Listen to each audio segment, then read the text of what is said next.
Salutations, my fellow lovers. It is Matty here with week 31 of the H.A.M radio podcast. And it is me, the Lone Vault Wanderer. My name's Noah. I didn't think of an intro until now, so... Just put on the spot now. Creationists try to disagree with my arc, but I just... Wait, that doesn't make sense. Creationists are... Great start to the podcast. Sly's a good guy. And we have two very special guests with us this week. Whoever would like to go first, that is. After you, Charles. Oh, why, thank you. I'm Charles Battersby. I'm one of the hosts of GNN, a podcast on ShoddyCast, and I write the Fallout Lore, the Storyteller series. And who are you? I am Austin Horrigan, production supervisor for the ShoddyCast. I am also a co-host on GNN, and I edit Hidden History, and I am currently working on a secret new show that nobody knows about. Ooh. Is it on the Oprah Winfrey Network? Owned? It is on the Oprah Winfrey Network, yes. It's my inspirational stories of success on YouTube. Something I can identify with. Anyways, Charles making his grand return, and Austin finally debuting on our show. Fantastic. Yes. I am hard to get a hold of. Yes. Wriggle around all over. I'm delighted to be back. Yeah. And just in case anyone is wondering, no, the ShoddyCast and the H.A.M radio podcast aren't involved in an eternal battle of death. We're friends here. Yeah, invisible rivalry. That's my favorite thing when we had when you guys said that you were when we had Brian Delaney on, they're like, you're copying Ham Radio, and I was like, really? Like, you idiot! Yeah. We own Brian Delaney's rights. Exactly. We make his decisions. Yeah. We leased Brian for an hour and a half. Yeah. Exactly. And then returned him in the condition we rights. found him. Just forward me the payment later. Anyways, down below is t-shirts. Go check them out. We are doing a little secret project with that very soon. And on top of that, timestamps are down below, so if you want to hop around the podcast, you're a jerk. And then finally, we like to bring on guests every week, and you could be one of them if you answer on Twitter with the hashtag HamRadioTime the following question. What character build will you be doing in Fallout 4? I figured that was good for this week's big news that we'll get into later today. But speaking of news, Bethesda News Roundup, let's dive straight in with the obvious news of the week that we talk about now for these past 3 weeks. New special video dropped. Endurance this time. Initial thoughts? I think it was the funniest one. This one was fucking fantastic. He got chopped the fucking half, and he got ripped to bits. He got Cannibalism. Ate his own foot, too. It's not cannibalism if it's your own body. Fair point. I discussed this a little bit on the on GNN. I think that one was actually probably also the most illuminating when it came to possibly giving away some mechanics of how the game is going to work. As I was talking about, it was really, I think that the way that Fallout Shelter has been built with their mechanics, that actually seems to be a really big preview in how Fallout 4 is going to be working. If you watch the section of Endurance that deals with radiation and health and stuff, you see him drinking water and then eating food, which seems to make his radiation go away, which is how it's how water works in Fallout Shelter. So it was really exciting to be like, oh, I guess water is going to be, not a completely useless item in Fallout. Right. I didn't even notice that. It seems like your radiation and your food and dehydration levels are going to cap the maximum health you can have at any one time. Yeah. So if you're not constantly eating and purging the rads, then you'll be weak. It brings about the question that a lot of people are wondering, was the Endurance video hinting at a hardcore mode? I hope so. Fuck. They really focused on survival, whether it's, eating proper food, staying in shape, cannibalism, where worst gets to worst, that you have to eat your own That's foot. gonna be my first choice, though. See, that's not even gonna be like, I'm like, yes, this is what we're doing. I'm rolling a character based on Hannibal Lecter right from the start. Exactly. You're just gonna dump everything into charisma, intelligence, and endurance. Hannibal Noah. See, and then just go straight into it.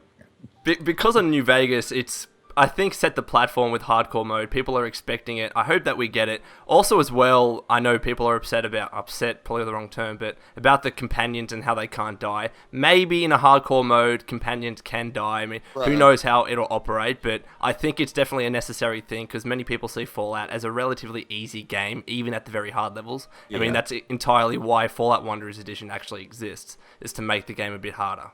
Yeah, derailing a little bit. A lot of people were complaining about the companions not being able to die, but I think it's because of the rubber banding system where it would really suck if you just walked into like this level 40 area when you're level 20 and like dog meat dies, but you get out alive. You're like, well, fuck, I just lost my companion. I had no idea that this was a high level area. So reload save.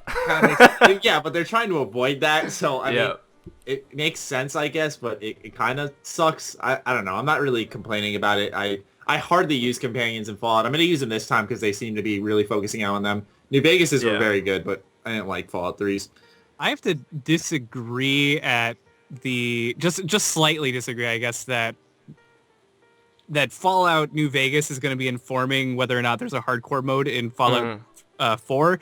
Just because of the way Bethesda is like completely acting like Fallout New Vegas never happened. Yeah. And so, that kid that they don't want to talk about that's like in the basement. Like, so I don't talk about him around here. Sorry I think there will be some sort of mechanics, but I'm betting it's going to be almost nothing like what Obsidian did, which I'd be okay with because I thought hardcore mode was kind of in New Vegas. Honestly, I didn't, as a player who never had any interest to play it, like I'm the type of person who always plays it on normal. You know what I mean? Because I want to play it rather than stress. Like, I stress out about it, you know. I don't know, call me a pussy, fight me. But... I take my video games really seriously. You are a fucking wimp. Yeah, man? Yeah. Well, the video doesn't imply that there's a separate mode for this. The video implies that this is the default setup, so there may not be a hardcore mode at all. It just may be this is the way the game works. You have to stress out so much. So better not suck. So. You should have seen me when I first played like Fallout 3 for the first time. I was like, oh my god, I'm running out of ammo. And then I had to go on the metro system, and I was like, oh my god, there's ghouls everywhere. Oh my god. Like, it took me I was 6 fucking days terrible. to get through that part. I was terrible at Fallout 3 when I first started playing. Like, legit, the first playthrough, I have no fucking idea that there was a doctor in Megaton. That actually happened. He's tucked away, where if you know nothing about like open world games, you wouldn't go in there. Megaton is like the worst city to navigate. I've been playing the game for years, and I get lost every time I go there. I still don't have where the house you earn is, like, where it is memorized. Like, it's not like a muscle memory where it's like, oh, it's up here on this little slope. Like, it's always, I go up to like some guy's house and I'm like, this is not it. No. This is my Helen Moriarty. Brilliant. Any other thoughts on the endurance video? Anything else that you noticed? Yes, there was nothing about hand-to-hand combat in it. And in Fallout New Vegas, endurance was the trait that dealt with hand-to-hand combat. Maybe I think is that a part of strength? I know strength. Yeah, I was gonna say maybe force like put over to. They were talking about how Iron Fist is under strength, and that's an unarmed perk, I believe. So speaking of the perks, thank you everyone who tweeted me the perk picture 334 times. We get a poster of it until I got it that many times. So thank you. It's going up on my wall, Noah. It's happening. We got the poster with the pre-order of Fallout 4. Did you know that? No, I'm just kidding. There you go. Yeah. Now you have to have a painful reminder of it every day while it's hung up on your wall. But us Pip-Boy Edition owners already were getting that. Oh, yeah? Yeah. Tell me. I have bills, Matt. Bills! Wonderful for you. Speaking of wonderful things, Fallout 4's leveling system is just wonderful, is it not? It's finally been detailed. You got a presentation from what I believe was the initial QuakeCon presentation, voiced by Todd Howard. We learned a lot about it, so this is going to be the bulk of our discussion, I believe. So yeah, where do we start? They showed us a lot in a minute and a half, I believe. I guess we can start with just saying how streamlined I think it is now. The specials and the perks and skills in Fallout 3 and New Vegas, it was a little bit haphazard. Like, it wouldn't make sense to me, like, okay, I'm going to use a perk to increase some of my skills. Like, okay, why? But now everything is like, all right, special, then perks for each special, and ranks for each special. It's like, you look at one screen and it's all there. That's the thing I like about it the most. I always hated having to, like, go around and be like, wait, which which is like associated with my special and which and that was a character creation nightmare for me. I was like, I don't know which one. And once you had all the DLC for New Vegas, you've got to scroll through this long list of things that you can't have yet. Yeah. It's like, oh wait, if I just get this one little more point in the skill, I can do that thing. But yeah, and then it's just like, nope. Yeah, just like that. I didn't see it all the way down there at the bottom, and now I don't know I can get it. Oh. Yeah, and that's a good point too, because say if you wanted to get particular perks in Fallout 3 or New Vegas, you kind of had to scroll down, see the ones that you didn't have, and see what was required to actually get to that perk. Like, say, you needed to get increase one of your special stats by 1 in order to gain access to that one. Now it's just all there. Like, alright, I know this is what I have to do to get this perk, and I don't have to scroll down trying to figure out the requirements. So I like that. And not only is it all there, there's no level cap. You can be like, well, someday I will get there. They do have a requirement in a sense. I mean, the perk ranks, I know that for some of those, like, you have to be like level 23 or level 50. So it's not like just right off the bat. You can just be like, all right, I'm going to go to 10 charisma and fucking dump 3 perk points into the final stat and just be OP right off the bat. Like, at least they made it so that you had to earn it. I like it because, I never realized, to be totally honest, until they announced that the leveling system was going to be so different in Fallout 4. How, I guess, I don't want to say bad, but how... different. Yeah, like how much work Fallout 3 and New Vegas' leveling system really needed. Yeah. I never really personally picked up on that. I wouldn't say it needed work. I'd just say this one is just improved. It's a different way. It's a new kind of version of doing it. Well, because like when you hear initially, like, we're getting rid of skills and we're turning them into perks, people were like, oh, you are a bunch of sinners, get the fuck out of here. Yeah, you're dumbing it down was the message that we were receiving from everyone. Like, everyone thought it was less complex, it was more simple, it was dumbed down. Bethesda's dumbing things down like they always do, but no, it's actually complex, just presented in a simple format. That's what I like about it. Yeah, like the amount of people who still, even after that initial character leveling video, like, didn't understand it was absolutely astonishing. Like, a lot of people really didn't get what this leveling system was afterwards. Like, a lot of people didn't even realize initially that you could, like, level up your special stats, which I found was the most surprising change. It's not like, the, I think it's called Intense Training perk. It's not there anymore. You can so you can literally have 10 in every special at some point. So I was wrong. I was actually wrong about that. I made a video and then I was like to Pete on Twitter, hey Pete, if you play the game long enough, can you increase all specials to 10? And he says, yes, you can. And then he also replied to Vault of Daedalus, if you keep skipping other perks and just focus on them, by the time you reach level 43, you can have all specials at 10. So, yeah, interesting. Dude, like, think about that. And then your game starts after you've hit the yeah. And then you come out of Vault 111. But yeah. I love the perk chart personally. I think my favorite thing, and I've been saying this for the longest time, my favorite thing about this game is the animated Vault Boys. Like how they do all these different things. It's so... I don't even think adorable is the right word. It's fun. Yeah, it's fun. It's awesome. It's so video gamey. It adds a light heart to such a dark world that Fallout's in, and it's almost satirical in a way. Yeah. But great word. Still, honestly, dude, have you tried poetry? Thank you, dude. Yeah, I do slam poetry. No, but it's a good thing. And they remind me of the animated save icons on the old PlayStation 2. Oh yeah. Yeah, I remember them. Oh, God. Fuck. Showing my age. My grandfather showed me those. I don't want to say he station is a fossil. No. One thing we learned about Fallout 4's leveling system as well, which I think was one of the more pleasant surprises, was that there's 100 perk comics, which are essentially replacing the scale books, like Dean's Electronics or whatever. And they're like issues, and like each issue can give you like different perks. Which is really cool. They used Grognak the Barbarian as an example where, like, if you collect, each one you collect ups, like, the critical damage you do with melee weapons and stuff. So I think it's awesome that they're kind of tying that in as well. Again, they're rewarding the exploration yet again. Yeah, the skill books were something that I don't know why. I didn't find any point of trying to search for them all. Yeah, I didn't really? scour. Honestly, scour for them personally. See, I didn't scour for them, but I knew if I went in like one of the grocery stores or something like that, I can't remember the name of them off the top of my head. I know I'm a sinner. Not a true Fallout fan. But like I know I would go in there. I would find them. I would use them like instantly. I'd be like, yes, you know. I'd keep them in the inventory. Oh, I think I told you about that, Matt. Like that you could, when we were first starting to play, I was like, oh, you know, you can use these books and or the comics and they'll do. You taught me a lot in my growing days as a Fallout fan in 8th grade, where I was a skater punk. 8th grade? I think it was like it was 8th grade gym though. I remember this like the back of my was it 8th grade gym? 8th grade gym. I remember sitting there and you're like, I've been playing this game Fallout. I'm like, what's that? And then you told me all about it and I was like, I'm gonna go buy a 360 now, and I did. Yeah. And I hated Fallout at first. That's so funny because it's so true. Like, they suck. Didn't we? Never mind. I was gonna start asking who we had in our gym, but that's not covered. That's what the internet wants to know. Yeah, we're getting in depth now.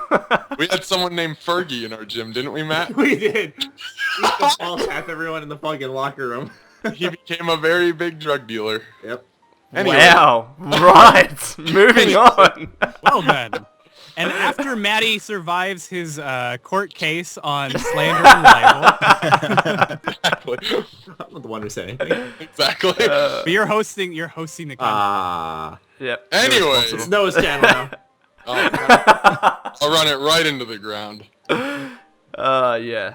But last thoughts on character system? Do we like it? Do we dislike it? Love it. I love it a lot more than I thought I was going to. You know, I thought it was like a cool change. Like I thought it was. I want to say like I pinned Bethesda as this or anything, but I thought it was them just trying to like make it their own thing and intentionally changing it. But you could see there was a real purpose behind the change. Yeah. If you ask me, and I respect that because it was a thoughtful change and it's going to benefit. I don't know if like I'm gonna make like a whole video on my thoughts on the leveling system, but I'm very curious how God mode you can get. That's one concern I have because I know each perk rank is like another mini perk, but each one is usually like, you know, 20% extra damage, then 40, 60, 80, etc. Where it's kind of like Skyrim in that regard, but it adds a little bit more to it. So I'm very curious how OP you can be. And, you know, are these perks designed to counteract the rubber banding system so I can take on things like 10 levels higher than me? I think becoming so OP is part of the charm of it, though. I agree, though. Yeah, 'cause you have to put so much time to get to that point. Like my Fallout 3 character is a monster. You know what I mean? But that took fucking time. Mm-hmm. So I think I kind of look at it as that way. Absolutely. Well, I like to self-handicap once I get to a certain point. Yeah. That's just walk around in regular clothing with one weapon. That's how I am after like 10 playthroughs.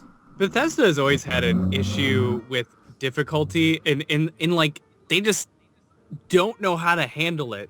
For New Vegas and Fallout 3, it was I hate the difficulty settings. They're stupid. They're just increasing the health and damage of your enemies, which to me is just lazy. It is so lazy. So I'm hoping that regardless of whether or not you can get OP, that they spent a little bit of time actually tweaking how difficulty handles in their game, because it just needs some Jesus. It's these damn obsessive fans. Yeah, exactly. God-powered, save us all.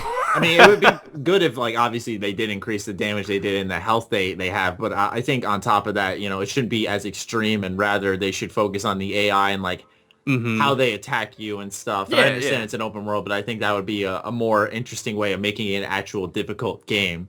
There's something that just doesn't feel right about being max level, shooting a raider in the face with like a missile launcher, and he's like, "Yeah, you like that?" Joke's on you. Joke's on you. See, let's give an example. Like, let's say Deathclaws just became incredibly aggressive, incredibly fast, and even though they had the same health, it's fucking much harder to hit them. That could be an example of how difficulty was a bit more meaningful, and not just you keep trying to fucking shoot this thing in the head, or use like a dart gun, slow it, and it still takes you 20 missiles to kill the thing. Shout out to Draco Deathclaw. Yeah, shout out to Draco. The second you mentioned Deathclaw, I pictured his picture, like his Twitter picture. Yeah. It's like the one in the suit, right? Yep. I think it has a little hat on it. I don't know. He's gonna tweet when he hears this and be like, "Yo, sons of bitches!" Like, I want to tweet out to him right now. Anyway, moving on. Yeah. No more thoughts on the Fallout 4 leveling system? Nope. Solid. I think we're good. Going on the other side of the spectrum, Twitch Plays Fallout 3 has started, and they have actually managed to blow up Megaton today.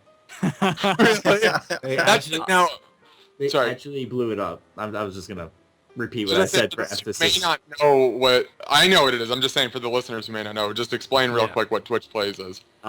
It's quite literally in the name. You in the chat, you can give the player commands, and it's very chaotic. And people try to get through a game together through using the Twitch chat. And I mean, I've never partaken in it, but this is like the first one I sat down and watched for like 20 minutes of my life, and was like, wow, people spend their time doing this. Interesting. Yeah, it all started with Twitch Plays Pokemon, Mm-hmm. and it was some dude in Australia. He's like, you know what? I want to set up a server. I want to set up these commands. So whenever people input a command into the chat, like up or left or whatever, that would actually feed through to the game, and therefore you control the character in game. They managed to do that with Pokemon Red, as I said. The complexity of the system improved as the game went on. So there's like a chaos and anarchy and peace mode or some shit. I don't know what it was. No, democracy.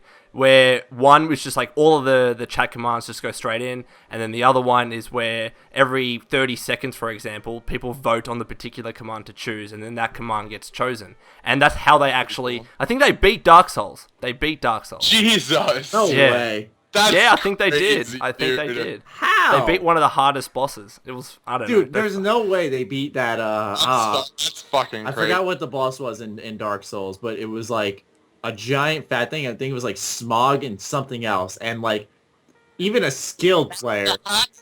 Not Dark Souls. There's this kind of a thought experiment in economics where if you ask like 100 to 500 people like how much like a cow weighs, the average of them will actually get really, really, really close to how much the cow actually weighs.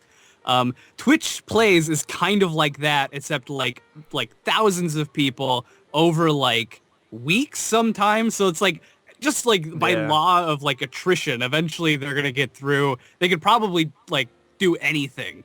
I did see that Fallout was not doing too well. They were in the character creator for so long. That's where I was watching. Someone tweeted out to me, "Oh, we're dying from radiation in Megaton. They were stuck in the water where the bomb was." I'm like, "Yeah, you're gonna die soon." I think it's amazing to me that they beat Dark Souls, but they're having so much trouble with Fallout 3. Yeah, and we all collectively decide to take a slight step to the left out of the radioactive puddle. We agree on this? Yes? Okay, good. Oh, it's so much fun. But you guys should really get into it. Like, I remember back in the Pokemon one, we managed to get a Master Ball and somehow catch Zapdos.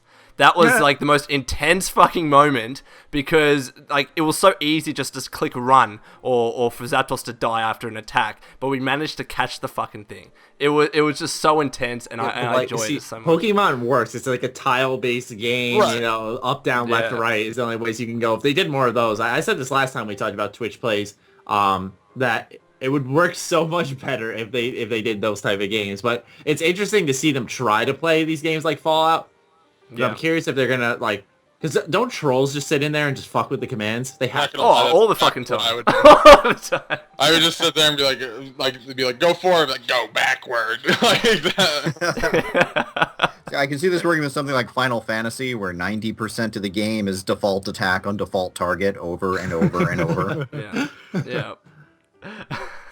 I really like the UI that the overlay that they have for the Twitch Plays thing though. It's especially because I don't know if he tweaks it for each one, but it felt very Fallout-esque when I was looking at it.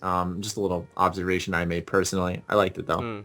Mm-hmm. Yeah, it's a cool concept, and eventually they'll beat it. We know that they'll fucking beat it. It's inevitable. What do you think they are now? They blew up Megaton this morning. I signed on. I saw the picture. It was a side thing too. They didn't even have to do that. It was like an actual. Right. It was like, what's it called? It was an actual screenshot, like, of it blowing up. Like, it was a perfect screenshot, too. And I was just like, holy shit. Yeah. He did it. They made their way to Tenpenny Tower just to see Megaton exploded. Well, so here's the ultimate problem is like now you're in a sandbox setting where you can just kind of do whatever. Is like the sandbox spirit gonna just overcome all the people in the chat, and they're actually never gonna beat it because they'll be like, well, now let's see if we can go blah blah blah blah blah blah. I can't remember. Let's go visit Harold. Why not? We must kill the Roach King and usurp his throne. Exactly. I want Twitch plays GTA. Any of the GTAs. That's what I want. No one agrees with you. No one GTA in this podcast, Noah. Yeah, I know. No, I know. I get it. Fuck off. I like San Andreas. It used to make me laugh as a kid because, like, they just, like, obsessively curse. 7. I know. Look how hardcore we am. F. Yeah. Well, because, like, there's this one scene where a guy was going to go rob a bank, and all you heard was, like, him walking all cocky, and, like, I think CJ was hitting on someone, and all you hear is, like, the guy who walked in the bank just go, motherfucker, like that. And just, it was just so ridiculously cheesy, and I just thought it was the funniest thing as a kid where I replayed the mission, like, 3 times over. Yeah, is that how you feel about 5, dude? Is that how you feel about 5? 5 is a good game. I like 5. Good. If you said anything bad, I'd have to... Slightly overrated. Russell Jimmy. Have you played Fallout? Oh, I just pissed off like 70,000 people. Gets kicked out of the podcast. I'm just kidding. Like, Austin, Charles, if you guys got any spare time every Saturday, I party hard on the weekends. It's hard to pin me down for anything. I don't have friends, so I don't do anything on the weekends. Oh yeah, except miss the podcast, right? Anyway, we're gonna run away from home now. We're being too I'm gonna run away from home. Final piece of news. Bethesda revealed a piece of the ambient music for Fallout 4. It was called The Last Mariner. Anyone? Or is it Mariner or Mariner? What? Excuse me? Hold up. You didn't hear it? No. It's okay. Go to the Bethesda net page, and they have a SoundCloud there. And it has like the main theme for Fallout 4. And right under that, Last Mariner. Click on that. It's fucking like Witcher crosses Fallout 2. It's awesome. Has anyone here listened to it? No. I'm going to. Oh, God. Is it Einon Zur again? I have to put my birth date in? Jesus Christ. You should not. That's weird because you click international or US, but if you click international, you don't have to put your birthday in. Dang I don't know why. Wow. That's weird. Racist. Oh, shut up, Noah. It's not actually racist. Oh, man. I'd look, but I'm playing NHL. Look at that. I don't know. Are you guys listening to it now? There's the main theme. Oh my gosh. I listened to the so Zur fucking piano. awesome. I'm not even trying to. I mean, obviously I'm biased, but I'm saying like it's. I don't know if anyone. I know, Lowen, you played The Witcher. I don't know if Charles or Austin, you guys played The Witcher 3. I have. Okay, so you're gonna hear some of that, and you're gonna hear Fallout 2, definitely. Fallout 2? Yeah, like that's what I get. Like I was like giving because I was like joking around in the Sugar Bomb chat, giving like my live, moment to moment reactions as like a play-by-play basically. And I'm like, oh shit, hold on, now I'm hearing a little Witcher, and I'm like, oh wait. Did you hear that windpipe? Like, oh my god. Yeah, that's what I was saying. I was like, oh my god. No, seriously, it's like a 4 or 5 minute song, and it just like changes up so much. And I'm trying to like, when you listen to the music, you kind of imagine places or things naturally, I think. And I'm trying to imagine where in Fallout 4 this piece of music would fit in best. I don't know if you guys are listening and coming up with any ideas. That was kind of the main point I was going to discuss, because I mean, the name would hint at some type of aquatic area naturally. But for me, like, I get the vibes of some type of sounds like civilization rebuilt in a sense. Like I'd be exploring like a fresher part of the wasteland, like with the blue skies, not like the places like where you see the Deathclaw on the reveal trailer or something. Yeah, now, I recall seeing a shipwrecked boat that had rocket engines on it in the original reveal trailer. Mm-hmm. Yeah, perhaps that's where it occurs. See, this is why we have you here. Thank you. Glad to be of service. Genius. I have to say that this track is a little bit more ambitious than some of their past music. I've always been I think the music of the Fallout franchise. Okay, no, the music of the first 2 games was pretty cool, especially for the time it came out. But man, Fallout 3 and Fallout New Vegas, it sucked. I said it. The ambient music sucked. Wasn't New Vegas like 1 and 2 reused though? They didn't really add many new things.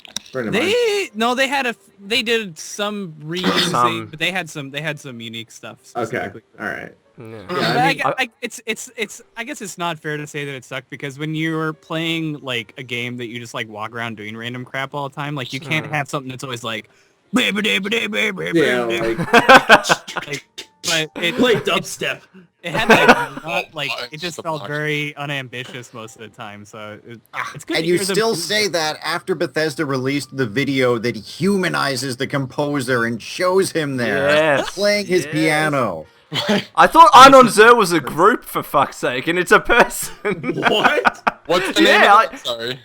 So he's called Einon Zur, and I'm like, surely that sounds like a group of some sort. Genuinely the coolest name I've ever heard in my life. He's actually Protoss. That's a good joke. Einon.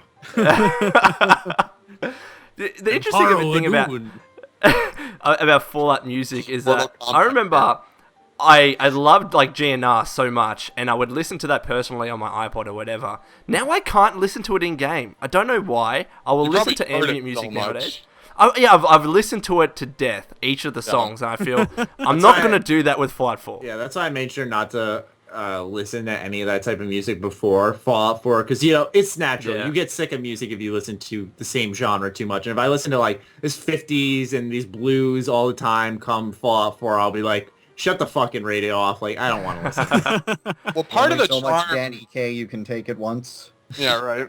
Part of the charm, I think, about Fallout's music, especially, and I'm talking about the radio music, not the ambient music, is that the songs always have an underlying to what's actually going on in the world. So if you look at the trailer, you know, you have the song, it was like Atom Bomb Baby. You know, you look at that, obviously, you know, stuff like that. So I think that's part of the thing that we really love about it, is that it has, like, an underlying, like, grim side to it. Mm-hmm. Yeah, even with like Fallout 2, I was listening the other day, one of the main songs, A Kiss to Build a Dream On by Louis Armstrong. That really fit the tone of Fallout 2. I was looking at Fallout 2 music and I found that gem and I started listening to it. Beautiful, beautiful track.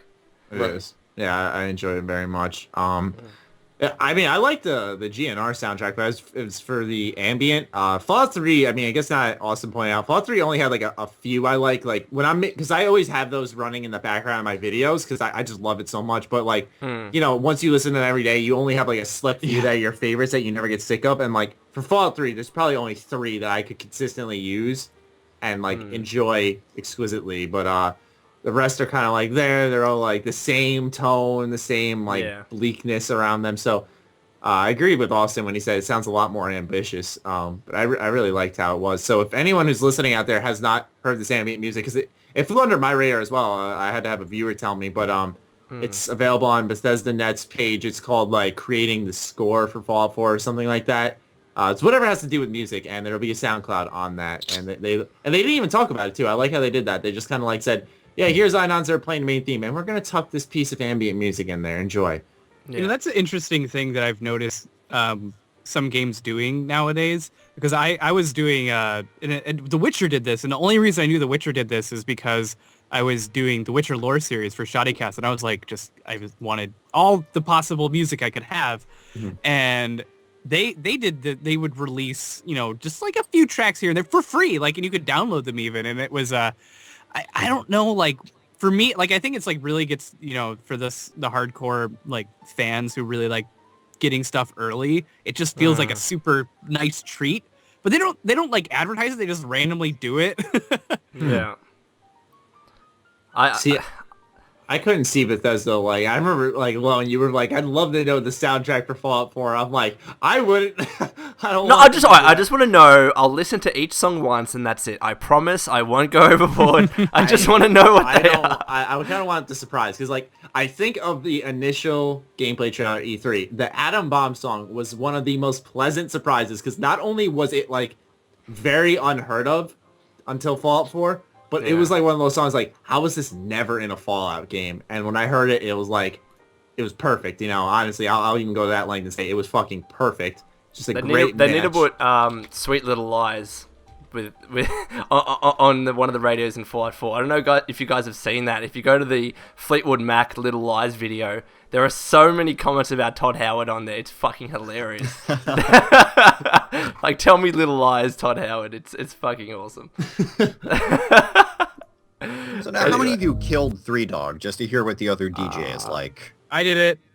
Nope. I didn't. Nope. Is there another DJ? I didn't even think of. She's intentionally very bland and like depressing. Yeah. It's funny. Hey, if Free Dog were here, he'd say something clever, but now you've got me. Yay. I tried to listen to Agatha and the blowing its head off. I tried to listen to Agatha and the violin station. It just wasn't my taste. It was, that one's so weird. I've listened to like the full thing of that.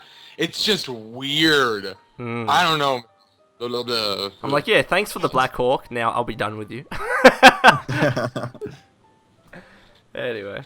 That about wraps up our Bethesda news. Wait, there was something that Austin and I talked about a little bit that got cut in news this week. The Loot Crate. Oh, yeah. Oh, jeez. Yeah, I cut that because, like, the instant, like, as I was editing it, it was sold out, and I was like, eh. Wait, are you serious? It's sold out already? Anymore. Did anyone here buy it? What do you think, within Matt? the hour that it was online? I think I bought it. I'm just saying. $100 is a lot of money for a mystery box. You know, $20 maybe, but $100 you're really recreating that scene in Dragon Age Inquisition where the guy's got the grand mystery box for 10,000 gold. Yeah. Whoa, so that's how I felt. What's the box, man? It reminds me of The Simpsons. Like, you could have this fully loaded washing machine, or what's in this box? The box! The box! I think of that vine, and he's like, "What's in the fucking box?" And he's like, "Frosted Flakes." I don't want to say the last part because it's racist, but Is it the N-word? yes, but it's very funny. There's no one. Why is? I feel like I'm not on the same wavelength with anyone here today. 'Cause I bought the fucking Loot Crate. I know exactly what you're talking about. Gasp! I did it. I caved in and I bought it. So what's that $500 you spent on Fallout 4 now, Matty? That's probably. Let's do the math. We'll do this a lot. All right, let me. Anthology. That's 50. Yeah. 5. That's shit. Yeah. Pip-Boy. That's 150. Fuck. So we're at 200 now. Yep. You bought all the pop toys? You still haven't got them yet? Another 100. Nope, haven't got them yet because Bethesda Hates Matty conspiracy continues. So that's 300. Yep. $300. You got we the have one of replica those laser too. pistol? Bethesda hates all of us. I asked Pete if he knew who I was last night. He Did he not respond? Wait. Oh my god, no. Okay, hold on. I'm at $300 right now. The Loot Crate. Okay, that's 400. Fuck. Hold on. I'm like, The replica laser pistol. You bought that. I didn't buy that. No. That's. Oh, you son of a bitch. But really, the stuffed dog meat that comes with the Loot Crate is a bargain at any price. Fucking. It's the kicker, man. I saw that. I was like, yes. It's gonna be the hoodie, It's more so because the it's dog meat, and then it's gonna be 2 middle fingers. Just be like, haha. Thanks for your $100.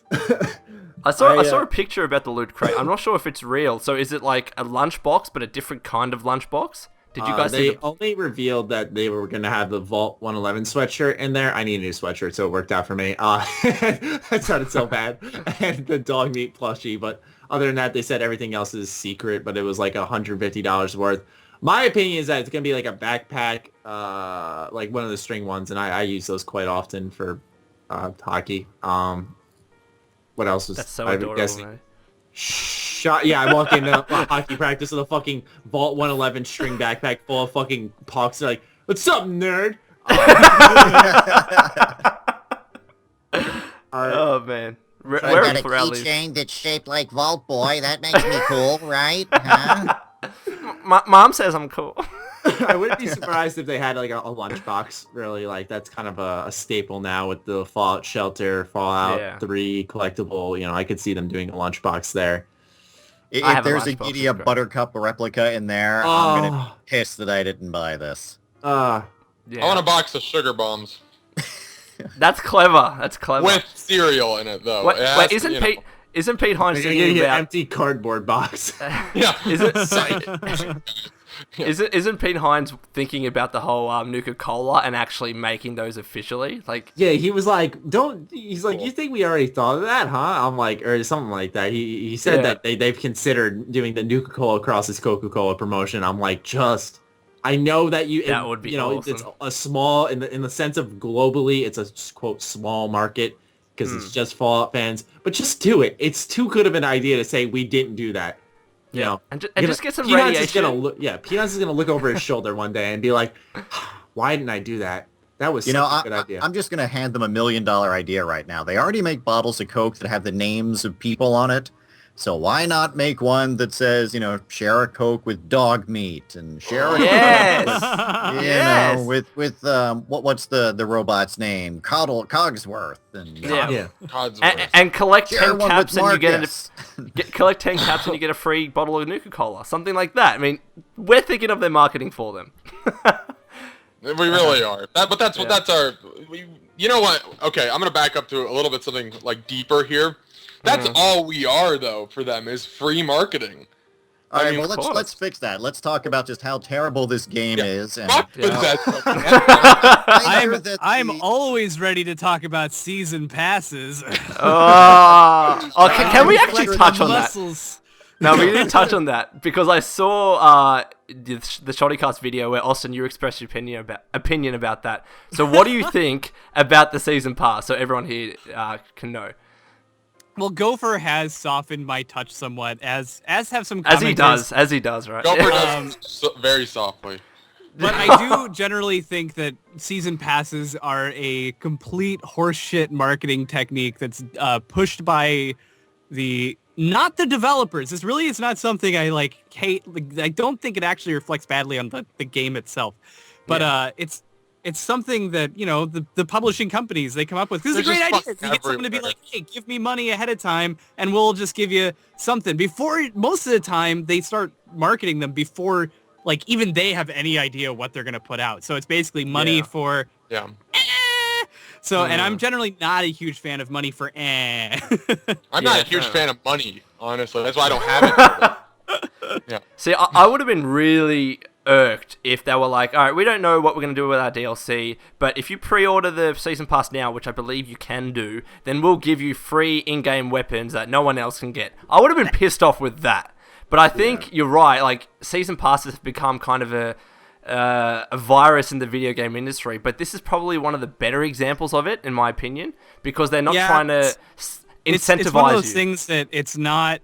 That's where Gopher came in. He's like, well, this one's not necessarily horrible. And he's right. I just get all frothy when I hear the phrase because so many of them are bad. And I do worry that the good ones kind of lend their validity to the crappy ones and be like, well, look, Fallout did a season pass and it went okay. Yeah. Let's do one for Assassin's Creed 11. Right. Well, and see, that's just it. The way I look at it is we were fine without season passes, 5 years ago, we didn't really have them that much.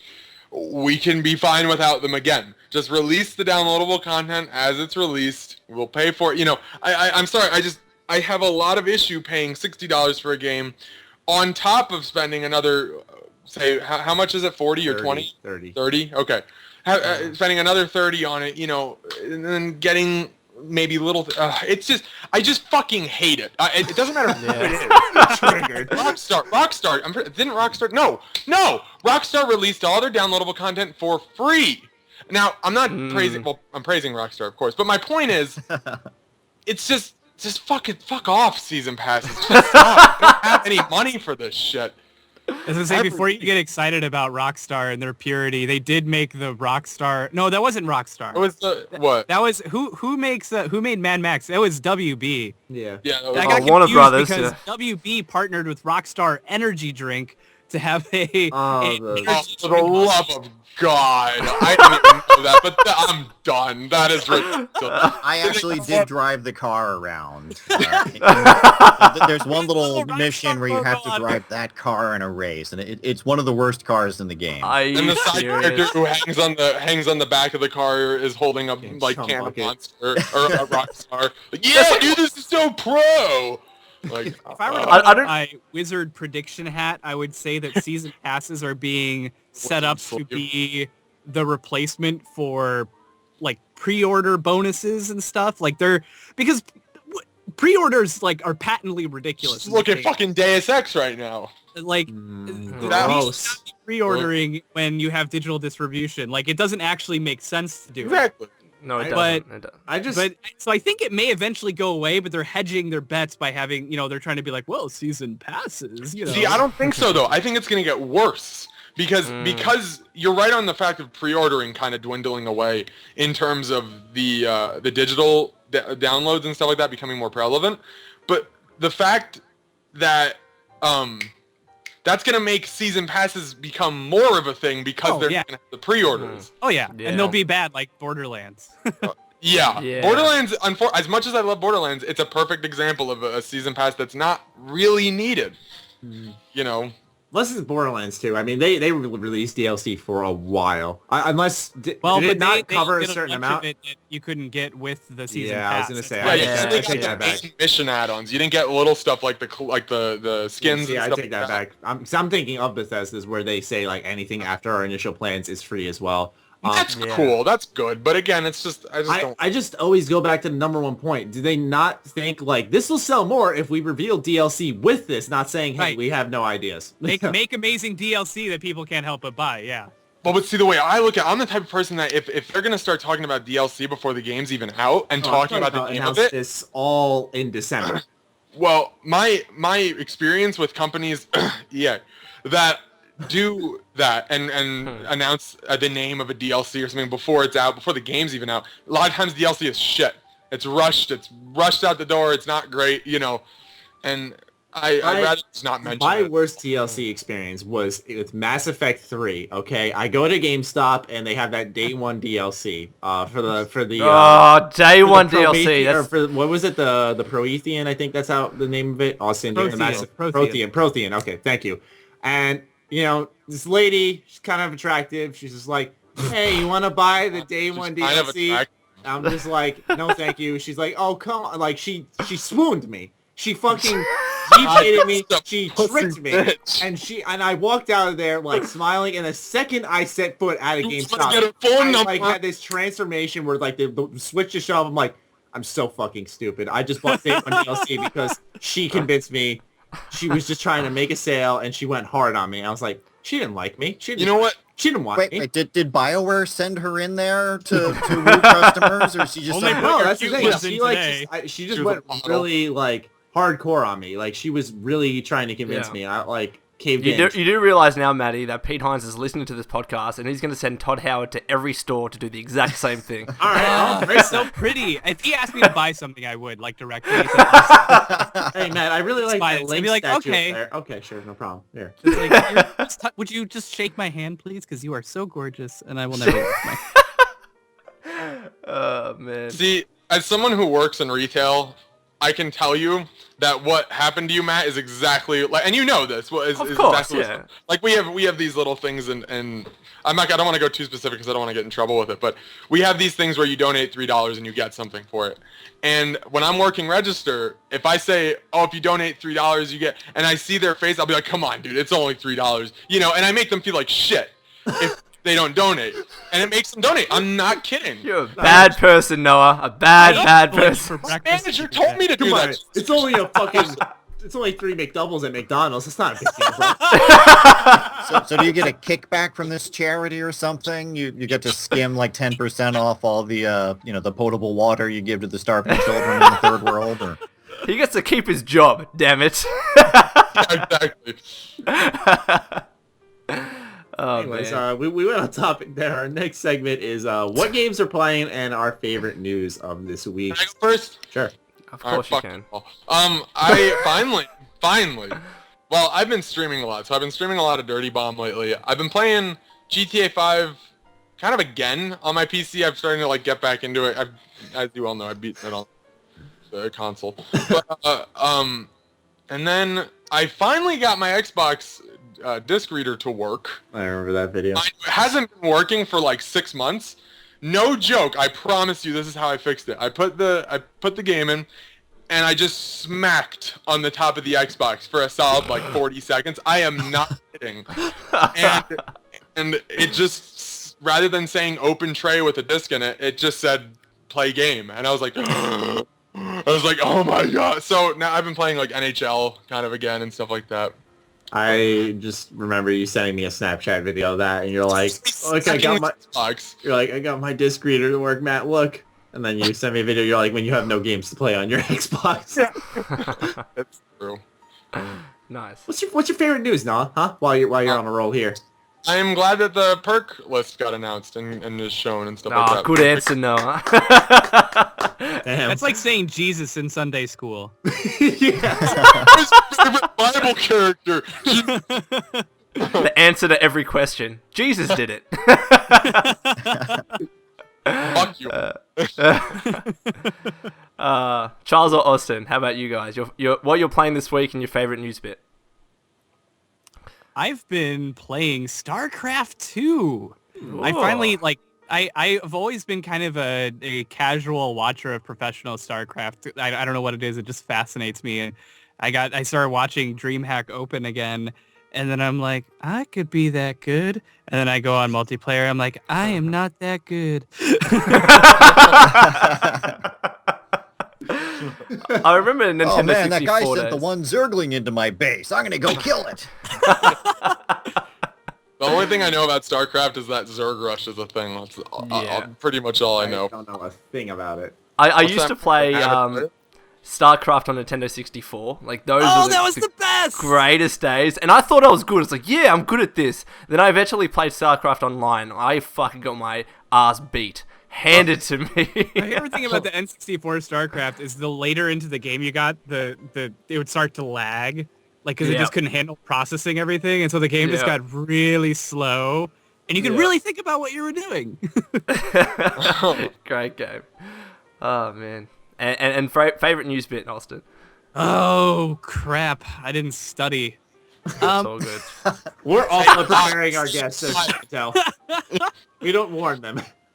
Well, of Fallout news, I was probably the most into I was proud of my little takeaway from the endurance video where I noticed that water will handle radiation. So maybe that. As far as news, I found out that Volkswagen had been lying to a bunch of people about how about the emissions of their cars and had built a device that hid how bad their cars were just shooting out like CO2. What the hell are you talking about? So wait, so they can get a better rating? Is that what they did? Yeah, like they actually designed their cars so that when they were in test mode, when they were getting emissions tested, it would like change the way the car process like worked so that it would pass the emission rating with like flying colors. Fuck you, VW. And then when they were on the road, it would just be like, okay, we're back to being a piece of crap that, shoots like all the exhaust out. Is pretty great. Matt, we need to cancel all our, stuff with VW that we got going on right now. Yeah, all of our secret deals. Promotions and stuff. We got our Volkswagen partnership that we're working on right now. Yeah, their stock dropped by 30%. Exactly. Because so much of our audience are about to buy cars. That's exactly that's why I brought it up. I mean, this is really the demographic to talk about this. They're all worried how this is going to affect their 401k. Oh man. What about you, Charles? W2s come in, Yeah. Oh, that's funny. Only if you live in America. Well, I live in Australia. Sorry, Noah. What about you, Charles? Charles, what are you playing this week and favorite news bit? I've been obsessively playing Mad Max for the last few weeks. And The Simpsons Tapped Out. Which is two other sides of the spectrum. I was not expecting that. Yeah, nice. So those are the two things I've spent far more time than I should playing. Can I ask you, because I've seen a lot of mixed reviews about Mad Max, like incredible amounts. What is your opinion of the game? Well, since I've been obsessively playing it, I really like it. I'm in the target demographic. The driving combat is terrific. It reminds me a lot of Rage. If you guys played that, game. but great substantially better. And, then when you're not in the car, you're running around as Mad Max, and you got a fight system. It's kind of like, the Arkham series of, light attacks, parries, and, counterattacks. And it's also got a neat feature that I like, that, Max has his, trademark shotgun, which doesn't hold a lot of rounds, so you have to really think tactically about whether or not you want to shoot someone. And when a group of people are coming at you, you've got to pick the most dangerous 1 or 2 people to take out. Okay. Yeah, I like the Fury mode because you do some really cool fucking WWE moves. Like, no joke. Like, you do, like, the fireman's carry. You do the German suplex. Like, you do all these moves. Like, I'm surprised they didn't just throw in an RKO. They have John Cena's attitude adjustment. Like, you literally put the guy on your shoulders, cool. You lift him up and slam him down. Like, it's incredible. I love it. It's so fun when you go in that Fury mode and you just start beating ass. And Max gets knives. He gets knife attacks later on. So as you pick up shivs, so as you level him up, you'll be able to use the shiv in different situations. So if someone grabs you from behind, you can pull out the knife and stab them. Or if you get someone up against the wall, instead of beating them up, you can just pull out a shiv and kill them right there. So I had probably far too much fun with this game than I ever intended to. And then there's Simpsons Tapped Out, which, mock me if you will. I've played it obsessively for 3 years now. Is it that old PS1 boxing game with the Simpsons? No, this is actually, it's a new game that came out for smartphones about 3 years ago. Wow, okay. And so it's kind of like SimCity, but you're the It's Simpsons. a new game. It's a new game. Wow. I'm thinking of this one I played at my friend's house on the PS1. And it was just literally a boxing game with the Simpsons. That's what I was thinking of. Friend. Yeah. Tell me, which friend? Peter. Oh, okay. What the fuck does that matter? I love how you guys have these little tangents on your own. Like, oh yeah, let's talk about our friends and Jim. That was what's it about. Yeah. Anyways. And your favorite gaming news bit, Charles? Oh, I loved seeing the motion capture and the audio capture of River, the dog that's used as the model for dog meat in the game. So I loved seeing the real doggy running around the office. There's a great comment about me. I'm not saying this the egotistical way. There's a great comment about me. Someone left one down below, and there was a freeze frame where they had the dog, they were mocapping him, going under a table or something, hiding, and you could see literally his ass clear as day. And so someone left the comment. It's a dog, so it may not. I mean, it's a female dog. Yeah. So someone leaves a comment and they're like, inbound is MrMattyPlays 52 analysis at and I think it was 52. Oh yeah. I was just like, oh my fucking god. So did you upload it though? No. I decided to stow the project away for another couple of months and really go deeper than I've ever gone before. What's up, guys? Matt here. Today we're going to be looking at the dog's asshole. Oh, okay. I'm going to cut in there. So I haven't been playing anything this week, is not surprising, but favorite gaming news bit. First of all, BioShock, they removed the iPhone iPad port on the App Store. Thank God, because you should never play that game that way. Wait. The first BioShock was on... Oh. Yeah, it was. Oh, that's bad. Yeah. I don't know if you ever tried to play it. I did. Wait a minute. No. Repeat that. I'm sorry. So BioShock 1 was on the Apple App Store on iPad and iPhone. And they removed it because obviously it was probably doing really bad. And it's a terrible way to play such a great game. So that was cool. And also as well, the remastered BioShock collection was leaked apparently, which will be coming to PS4 and Xbox One. And I'm very excited for that. I saw that and I tagged Lone instantly. I was like, dude! Well, it makes sense though, right? They're doing the pop toys and now this. I reckon it's right. This is honestly, if you want the best gaming predictions, this is the place to be because we talk about things and they happen. Episode 1, Noah Pearson. Boom. Oh yeah, that was good. So for everyone, in a perfect world, we're gonna get a half-hour of Fallout 4 gameplay at E3. Oh, what happened? Yeah, that. That's why I'm on this podcast. For those who keep asking, damn it. Jerks. You're good at predictions. I have an old phone lying around my apartment somewhere, and back when the original BioShock came out, before there were smartphones, I downloaded the made-for-non-smartphone BioShock adaptation. Oh, no.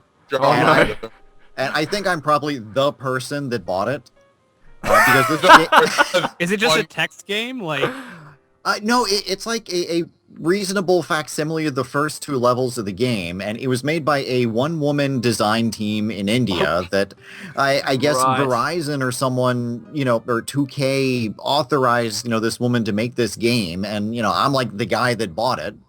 And, this is before we had like modern gaming phones, so you had to use, the primitive touch keypads of the old days to make this thing work. Mm-hmm. And so it exists, I swear, and I can't find any reference to it online, but if the woman that made that is listening, I'm the person that bought your game. I'm sure she's listening. The one review. It was a great game, Charles. Yeah, I wouldn't... good, but there were no boobs in it. Yeah, that's Noah's kind of review, right? Yeah. What do you take me for, an 11-year-old? Sometimes, yeah. Do you take offense to that? You're not wrong, so. Yeah, no one never texts me back. Unless I'm a girl. No one never texts me back. I'm still salty about that. Wow. I'm salty. I texted you about what the podcast shit. Then you tweeted and replied into the group message, but didn't text me back. Because I was writing down the questions. You know what it's like to go through high school having a friend who texts back occasionally, like once or twice a week? That's Matt. Like, that's not true. So you say go on, and then I was on Xbox and I talk to him there. I would text him every single day when I get home from school to tell him to go on Xbox, but I just say go on, and it soon went from goon. It just went to this one word, goon. I forgot about that. Every day I go on and hammer away at that joke. Oh no, dude, why'd you call me a goon again, dude? Oh, fuck you. You guys are so adorable.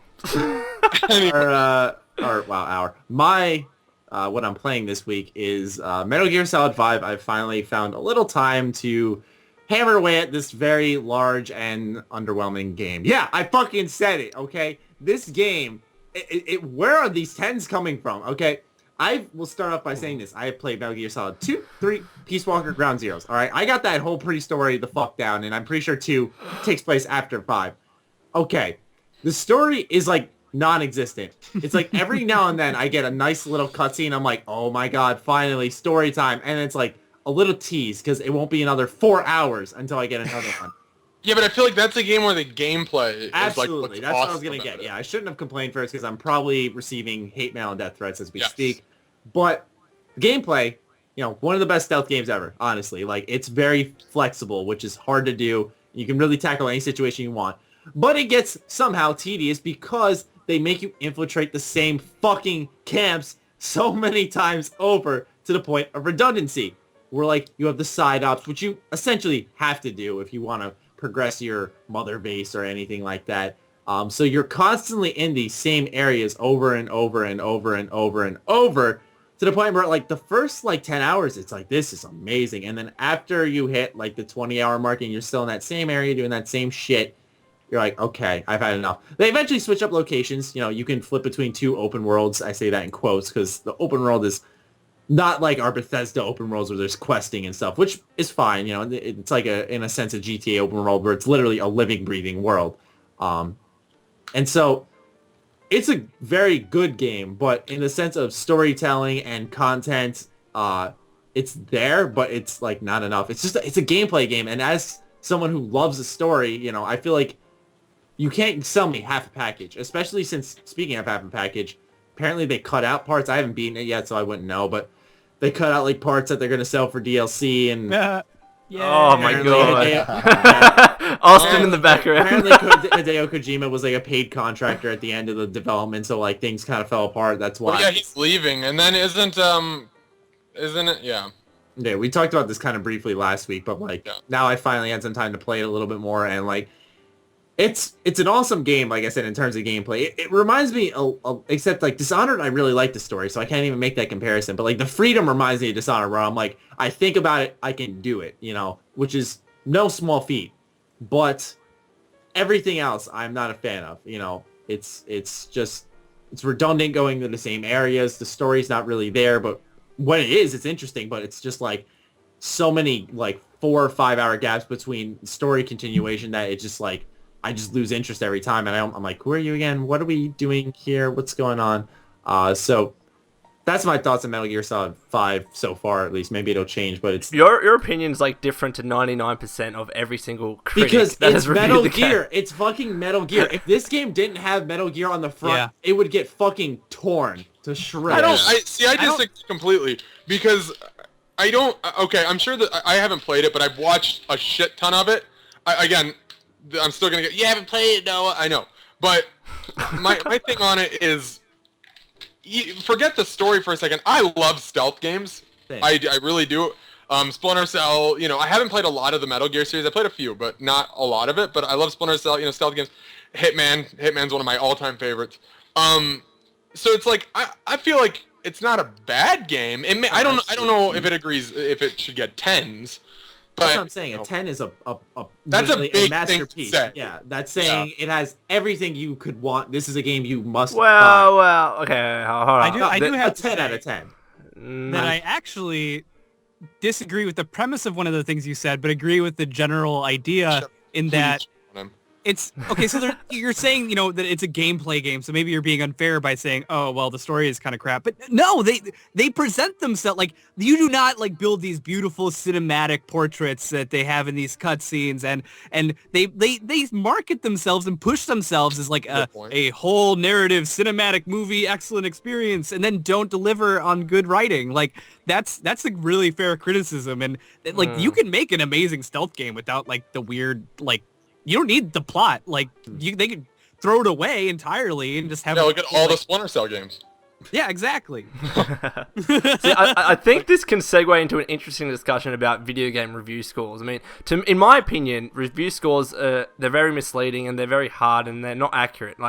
But a 10 out of 10 doesn't say to me that a game is perfect. A 10 out of 10 means it's a really solid game, but you can't have no mistakes at all in a game. Like, if a game had one bug, does that mean it's not perfect, therefore I can't get a 10 out of 10? I disagree with that. I would say, even if a game had some bugs and you knew it generally still ran fine, but everything else was perfect, then I still think you could get a 10 even with those bugs.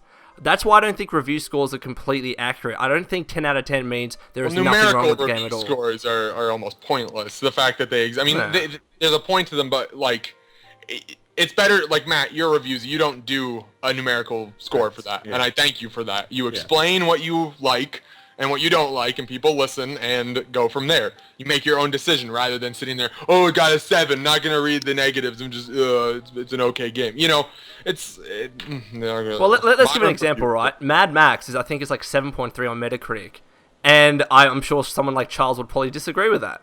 And that's because, like, look at all the different review scores. Obviously, we know that opinions can differ from either side of the scale, but I just don't think that looking at 7.3 is good enough to judge a game at all without actually reading pros and cons and seeing whether it appeals to you. Because 7.3 suggests to me that it's just not that good of a game. But in fact, there's a lot of people that like it and a lot of people that dislike it. And you're only going to get that sense if you read a written review. I guess that's the point I'm making. Well, the way that I choose whether or not I want to play a game is I wait for Yahtzee Croshaw on Zero Punctuation to do a review. And if I love all the things that he hates... that he says are awful, and I can still get it, then I get the game. I like to look at Joe as well. Oh, name dropping. I like to look at Total Biscuit because he is very critical, but for a good reason. And if he says, like, if he's struggling to find something to be critical with, it's a good game. And he even found that with Mad Max. So I think it probably is a pretty good game, but just, review scores are a bit silly. I mean, I remember when Mass Effect 3 came out, if you, wherever you looked on whatever aggregate, it would always be right in the middle. It would be 3 or 7, because half the people were giving it 1-star reviews because they're outraged over Day 1 DLC and Electronic Arts is evil, and everybody else was giving it 5-star reviews. Yeah. I mean, for me, it was, the reason I was kind of upset is, in a sense, is because it's not like, I look at a game like Beyond Two Souls, which got a couple of 5s from big publishers, but a couple of, or not publishers, but a couple of reviewers. But it also got a lot of 9s, 9.5s, whatever. And but the difference was that with Metal Gear, it was like almost across the board. Like, I think GameSpot 10, IGN 10, Game Informer I think was a 9.75. Like, it was like a 10 almost across the boards. because of the boobs. Yeah. I gotta stop you guys right here. I gotta hop off though for. No, I'm joking. No. I said it before. I do apologize, guys, but it was awesome to be on. Charles, great to have you back. Awesome to have you on. It's nice to meet you. Yeah, shut up. Wow. I'm just kidding. Wow, rude. Yes. What a fucking asshole. He literally just told one of our guests to shut up. Oh my god. He's like, I think I can bully him. We apologize about that, Austin. We really do. Holy shit. Did he even see Austin's Skype profile picture with those barbarian horns? Yeah. He looks very I menacing. want to have a second look. Wait, is that a cosplay of some sort, Austin? No, I was at a friend's birthday party and they had a photo booth and they had random hats. Oh yeah. And you always cosplay ever. Cosplay. I'm the political barbarian. Anyway, moving on from that. that's what I've been playing, and that's our little rant on review scores. As for my, I don't even want to call it favorite news, but news that intrigued me the most was that, naturally they've been talking a lot about this Battlefront beta. They said it's coming October 8th, but what I want to talk about is this rumor that it's going to be broken. And Noah left just in the nick of time to shit all over EA.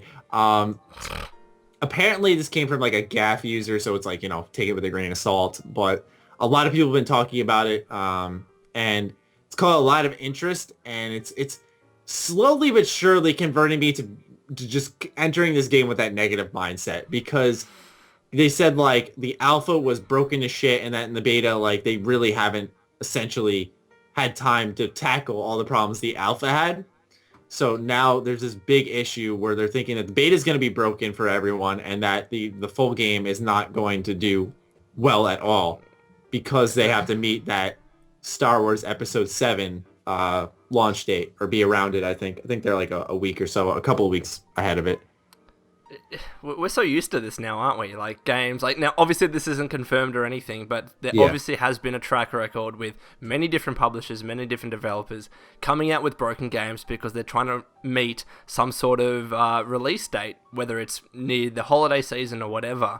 And I miss the days, I genuinely do, where, you would get a cartridge and that's it. There was no scope for updates over the internet, nothing like that. The game had to be perfect. And in a lot of cases, they were. But nowadays, given the scope of games, the grand scale, how expensive and difficult it is to make AAA quality games, there are obviously going to be instances where games aren't perfect, or there are bugs. But if that's the case, just push back the game. People are going to appreciate getting a better game as opposed to giving out their money and then getting a shitty game early. That's just my opinion. It's like the idea of being able to fix a game after launch, like PC game, you could always do it a little bit. If you're really lucky, they would do a patch. Charles and I actually recently talked about this. With Gopher, I believe. Yes. And but it's a good thing to have available, but there are so many publishers. They're just like, hey, just put it out there, we'll fix it later. Like, no, you can't just put it out there and fix it later. No, do not. I feel like with Battlefront, and I know this is maybe it's just because of my bias, I've been a Battlefront fan like my entire life, where I feel like a broken Battlefront game is like the last straw for EA. It's like, turn around now and fix your shit, or you're done, where like people are going to be done, because this is no joke. Like, Battlefront, I'm afraid now, because Battlefront is like, it's huge. We haven't had a Battlefront game in 10 years. And like, everyone's wanted one for so long, and we're finally getting one. I'm not expecting it to be a masterpiece or even amazing. It's just got to be like good, because honestly, that's all that Battlefront 1 and 2 were. They were just good games, but they were such a unique premise. That's why they really caught on. People wanted more. And if Battlefront sucks, like, this is a large audience. You're fucking with the Star Wars audience. Like, that's not good here. I feel like if they mess up, it's like no going back, man. They have to fix their stuff, because I have to honestly commend Ubisoft. I think since I'm sorry. Hold up. I'm all right. I'm I sorry. tried to keep it in, but it I'm sorry. But give me a second to log into my Uplay account before you go. I'm just saying, though. I'm just saying, though. Like, I feel like, out of the two, like, at least Ubisoft's kind of starting to run as an example of, like, we fucked up with Watch Dogs, and they've kind of turned around. Assassin's Creed. Yeah, but I'm saying, like, I think 2015 has been a better year for them. You know, they're not perfect by any means, and they have not earned all the respect back by any means. But I think they're a good example of a company that's, like, acknowledging we fucked up and trying to fix it as best they can by not, like, aside from Assassin's Creed, that's an annualized series. It's always going to be, you know, by not overproducing and stretching studios thin. And, like, they're doing indie games kind of now, which is cool. I think one of them was like one of their most downloaded indie games, and they barely marketed it. So it's like that's a good example of how to turn things around, in my opinion, so far. But I kind of want to talk about how the fact that it's now rumored to be a broken game, and I know rumors are just rumors, and it's NeoGAF, so a lot of people, you know, don't want to believe that. But if it is true, and with DICE's track record, you know, of I guess, well, not track record, but rather you look at Battlefield 4. Which is obviously a great game now. You know, everyone says this is a wonderful game now, but, you know, 2-3 years ago, it's a broken piece of shit with a lot of issues that a lot of people are subject to believe this now because they're not clean track record. Well, I got two things to say on this. By all means. Okay, first, I was in the disastrous Street Fighter V beta a couple months ago. Oh, no. So for those of you that don't know that story, there was the big announced Street Fighter V beta. Wow, you're going to finally get your hands on all these characters you saw at E3, and then it did not work. That 99% of the people that tried to play this thing could not play a single match over the entire 5-day event. Wow. So that's a worst case scenario, but they learned about the game, that, you know, they learned exactly how much stress their servers can handle, which is, 1% of what they thought it would be. So even if, there's a disastrous beta and the game's broken, the developers are still learning about their game from this, even if it's inconvenient for us players who are, allowed to play a game for free 6 weeks before it comes out.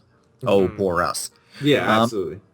And secondly, I actually have played some of the local co-op with Battlefront, and so that's a far cry from actually having a whole bunch of people actually playing online with it. But I did enjoy what I played with it in the local demos that I've seen. No, it looks. See, that's the thing. It looks awesome, and I love what I've seen, and I'm more than stoked for it.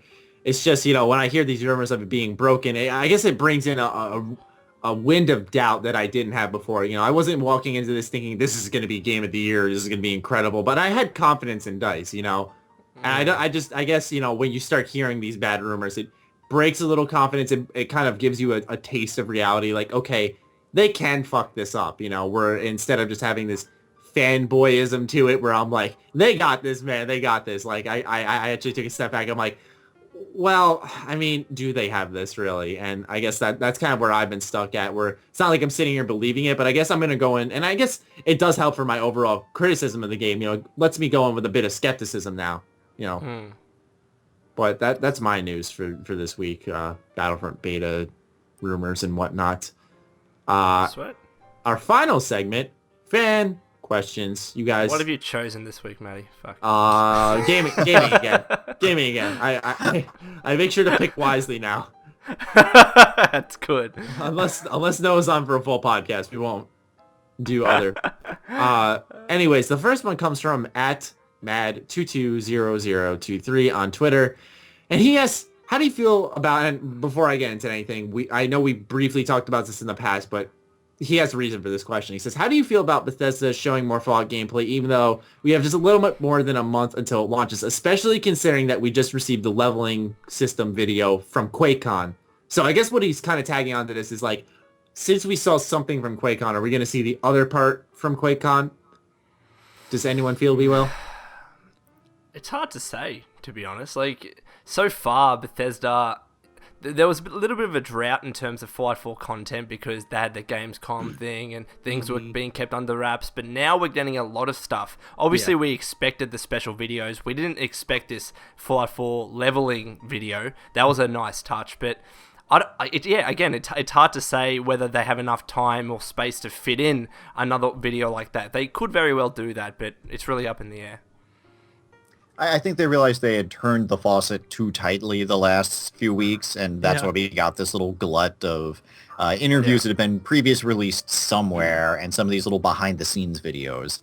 So, yeah, I think that we are going to start seeing a little more about it, even though it's not necessarily going to be much gameplay or story related. It'll at least be, hey, look at Todd Howard drinking coffee while talking about, how the new laser gun should look. And I could watch that all day. I do like that Bethesda. I've said this before, but I really do like that Bethesda's been tight-lipped about a lot of things, even though it's made it a little frustrating to have a weekly show. Yeah. I looked at this week's news bit. I'm like, speaking to the. I just have to say, it's that I like that. Hopefully, I won't be lied to. It reduces the chance that someone will be like, oh, talk too much, and then be like, oh no, that's not really gonna happen, and then it's the thing that happens, and that there's so many precedents for that, and I find it to be so irritating. Just shut up, shut up about the cool thing you made, and let us experience the cool thing. So yeah, I'm glad that they came into it with a bit of skepticism, a little bit like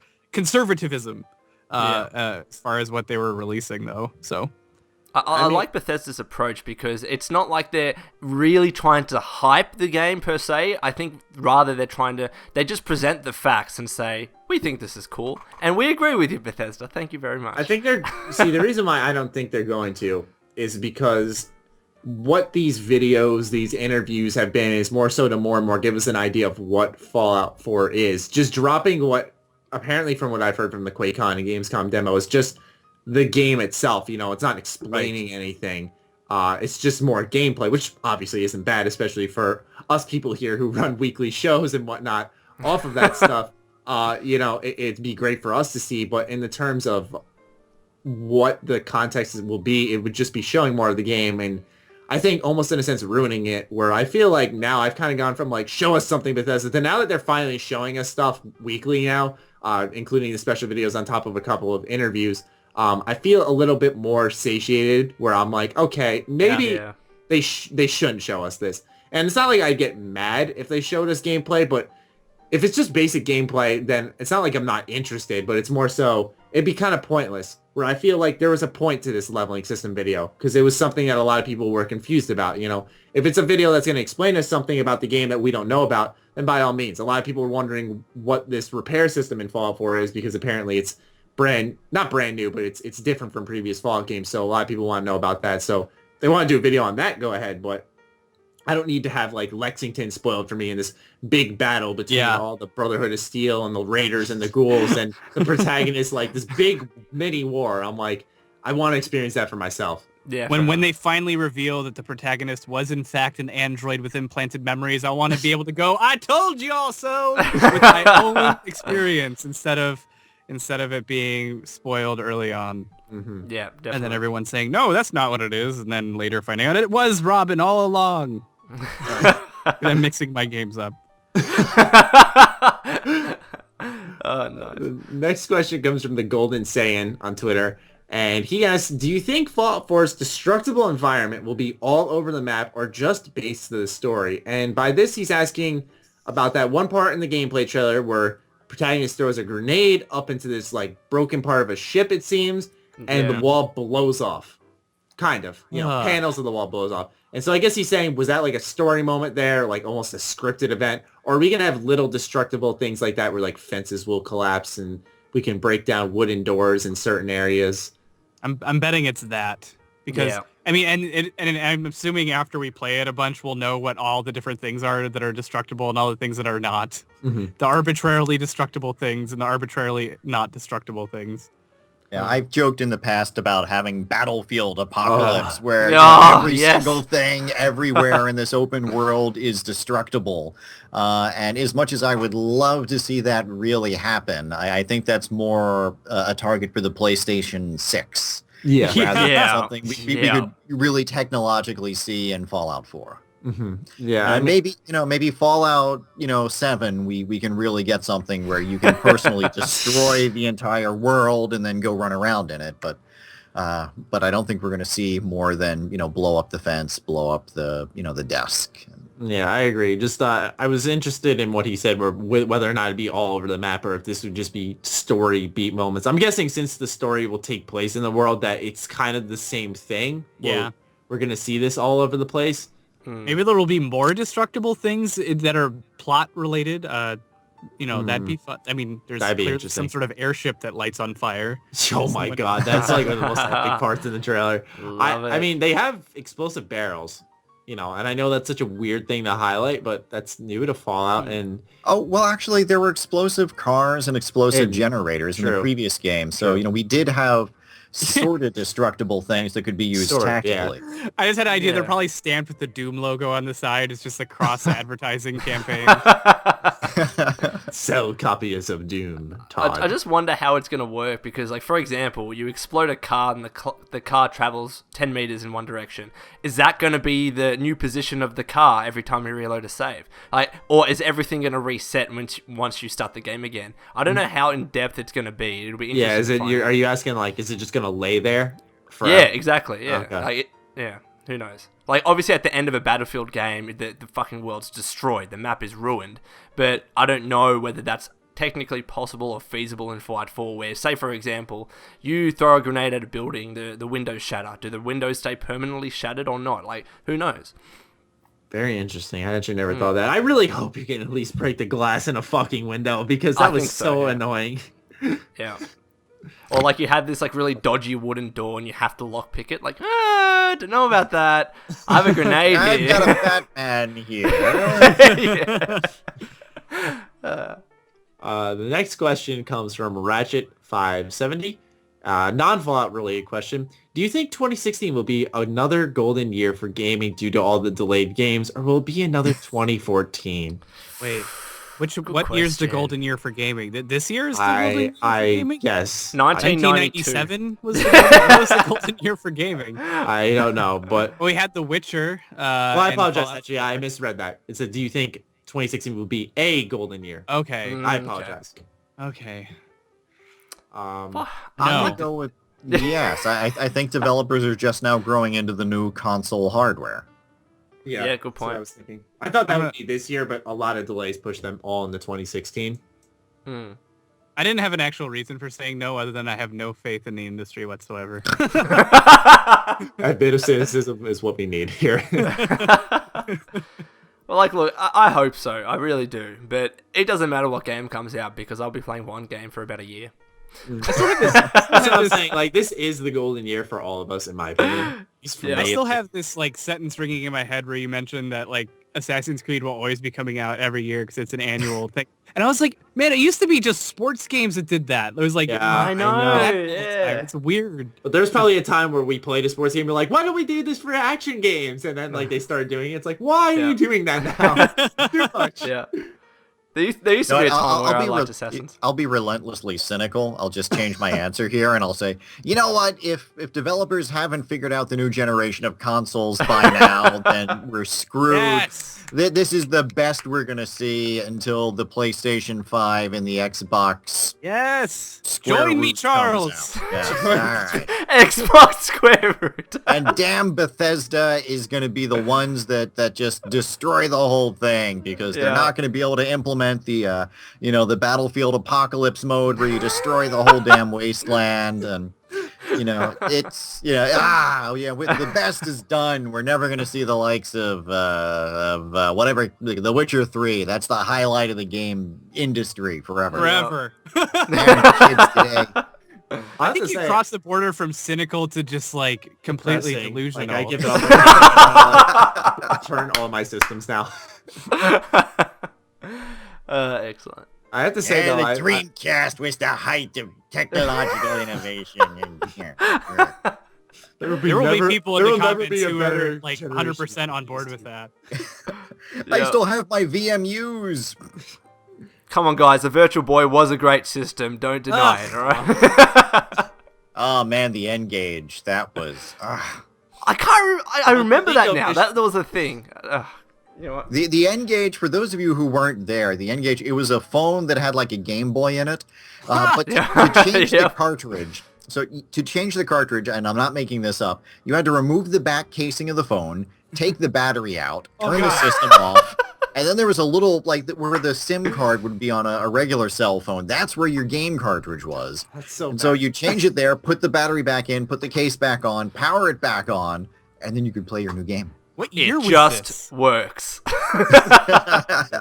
Oh, man. Great times. About what Austin is. What year is this?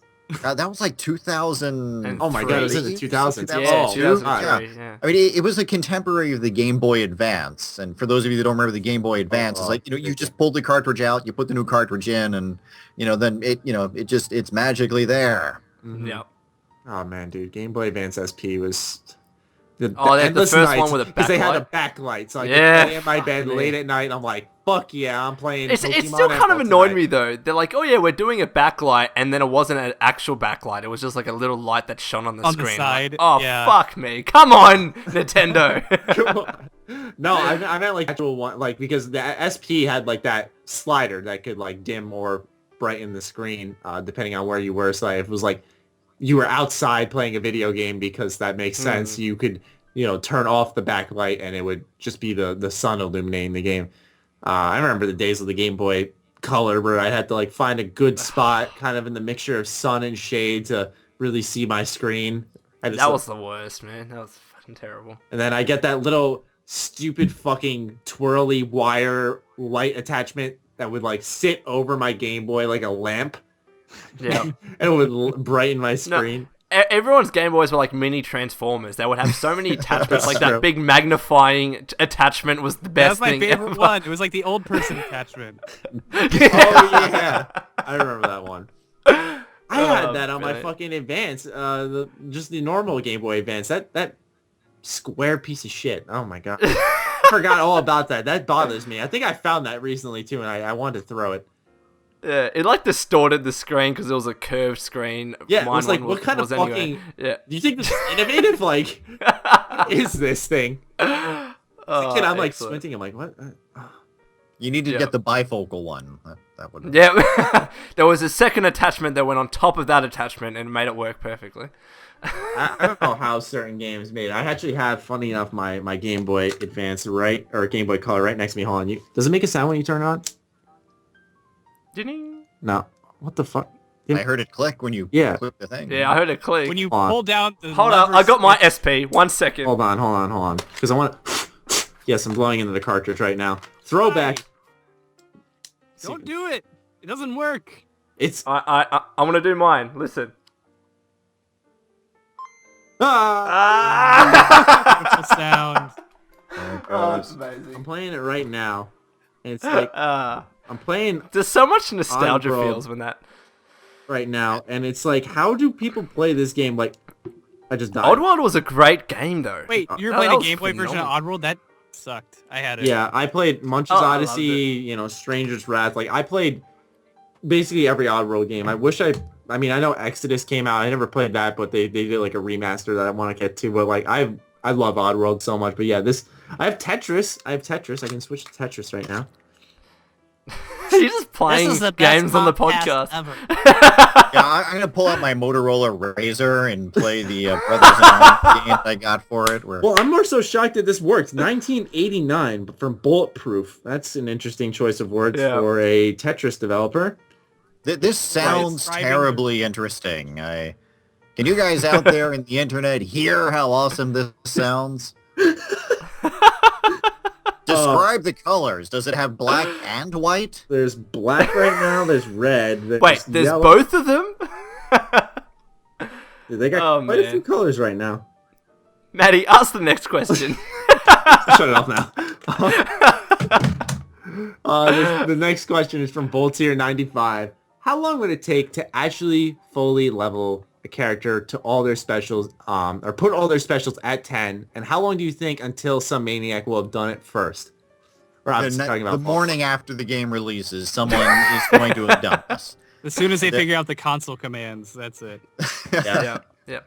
Well, if we get review copies, it could be us. Check out my fucking level 275. That's where it stops, people. That's gonna be absolutely insane. Yeah, but that's where all the perk ranks are done, all the specials are done. You have leveled up everything. Yeah. I can't wait for mods to be released where you have to be at like level 250 to play the mod. Like that, I think that could be really cool. It's gonna be so intimidating. God damn it! I'm at that level now. I can't wait for the additional hardcore obsessive fans. They're just ruining the game industry. I know, right? I can't wait for like the additional perk ones because those are bound to come and he'll add a lot more to it. Is the DLC that gives you a level 11 in all your specials? That's a good thought. Oh, that's the Nigel Tufnell. What? Oh, that's a cool test. Oh, you all failed the cool test for not knowing Nigel Tufnell. I got it. I got it. Who is he? Or it? Or her? Nigel's a male's name, so I'm gonna go with her. Him, I mean, rather. He's a fictional guitar player. Okay. Very good. That's all? So that's your first hint, yeah. Is it from Doug? Just Google him. Spinal Tap. Nigel Thornberry, I know that. Yeah. Smashing! Alright, so I guess on next week's artsy smartsy stuff on GNN, we're going to have to do Spinal Tap now, since it's part of the Fallout canon about going to 11. Yeah. Charles, when during that segment you say, like, read this book, I tried to read the book, but I just don't have time. I'm so sorry. I'm the co-host. Yeah, that book is great, yeah. Atlas Shrugged is kind of a dystopian world, so we're going to make people try to read that within 1 week. Isn't that what Bioshock was based on? Huh? Atlas Shrugged? Largely, yeah. Don't read Atlas Shrugged, it's so bad. In the middle of it, there's a 60-page speech that Ayn Rand just wrote, like, that was just a diatribe on her, like, philosophical ideals, and it's just not good. Apparently there's a documentary film about it too. That's interesting. A part 1. Okay, they made a trilogy of Atlas Shrugged films, which are terrible. Even if you love Ayn Rand like me, the films are awful. But listeners that want to learn about objectivism, you should start with We the Living. It's her first and shortest book. How many pages? Don't read anymore. Commie. I'm curious what your definition of a short book is, because a lot of people have a definition of a short book. How long is this book? All right. Well, Atlas Shrugged is I think it's like the third longest book in the English language. Oh, holy shit! Yeah. So We the Living is substantially shorter. I think it's like 200 or 300 pages. Oh, okay, that's short. Yeah, that's not bad. I'm a free market capitalist who's pro taxes, and I still hate Ayn Rand. She makes no sense. See, because like I was saying, everyone has their own definition of like book length, and like I'm not even stretching the truth there. Like my brother can read like you know how Harry Potter's notorious for being like 900 something pages. You know, my brother can read one of those in like half a day. Like he just flies through it. It's insane. It's a big font though. Yeah. Yeah. I big guess. Font. But, I mean, I feel like though we can only really have one real hobby that we get immersed in. For me, that's video games. I just don't have time to read books as well. I'd love to. My girlfriend keeps telling me to read Harry Potter, but it's just not going to happen. Harry Potter sucks. I'll tell you now. Okay, everyone, my friend. Maddie says Harry Potter sucks. Hold on, I'm listening for a response. Speak. Okay, we're no longer friends, is what she said. Oh. Are you still trying to get your Game Boy to work in the background there? Yeah. Anyway. I'm gonna die right now. Next question. The final question comes from the fantastically named Bacon Rifle. And he asks, what's your opinion on having underwater combat in Fallout 4? Now, this may sound like a crazy question, but, you know, in the settlement trailer, they had like an open door that clearly led to the ocean. I'm pretty sure that you can use power armor underwater. Am I correct on that? So yeah, probably. With that being said, you know, and obviously they have the perk for endurance, it is endurance, where you can hold your breath longer underwater, which, you know, naturally ties in with endurance in previous Fallout games, but it just kind of sparked the idea for Fallout fans is, you know, is there going to be an emphasis on underwater exploration? And you even tie in the concept art as well, which had an emphasis on the coastline and water and stuff. You know, do you guys think we've kind of had this, haven't we? Like in New Vegas, there was the vertibird or something in the river or the lake. The lady in the lake. Yeah, that's the bomber. Yeah. Which is real, by the way. There really is a bomber that crashed into the Colorado River. You can actually pay to do a scuba tour. That's awesome. That's sweet. I didn't know about that. I'll bring my power armor. But, you know, like, I guess because Fallout has, a couple of cool aquatic creatures in it. I think it'd be cool if they really explored that and you could run around with, like, I'm going to put on my tinfoil out here. You know, you run around with some type of fucking spear gun at the base of the ocean. That would be cool. I'm gonna rant here because I like the general concept of having, the underwater combat. But most games don't do it well.